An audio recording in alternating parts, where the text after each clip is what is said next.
আকিকা ছেলেদের বেলায় দুইটা, মেয়েদের বেলায় একটাই, বৈষম্য কেন? এখানে নারীবাদী এসে হাজির, ঠিক না ঠিক? যে মেয়েদের বেলায় একটা, আকিকা কেন? দেখুন, আকিকার একটা অন্যতম উদ্দেশ্য হলো এটা মানুষের সুস্থতার জন্য ইন্স্যুরেন্সের মতো।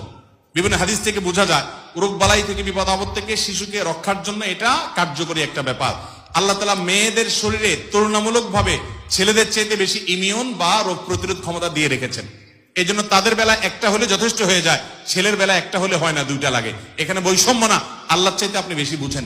ছেলেদের তুলনায় মেয়েরা দেখবেন যে হায়াত বেশি পায়, অসুস্থ ছেলেরা তুলনামূলক বেশি হয়। তাছাড়া ছেলেরা বাইরে কাজ করতে হয়, তারা নানা বিপদ আপদ, অ্যাক্সিডেন্ট, দুর্ঘটনার মুখোমুখি যতটা হয়, মেয়েরা তুলনামূলক ভাবে ছেলেদের চাইতে এক্ষেত্রে সেফ থাকে।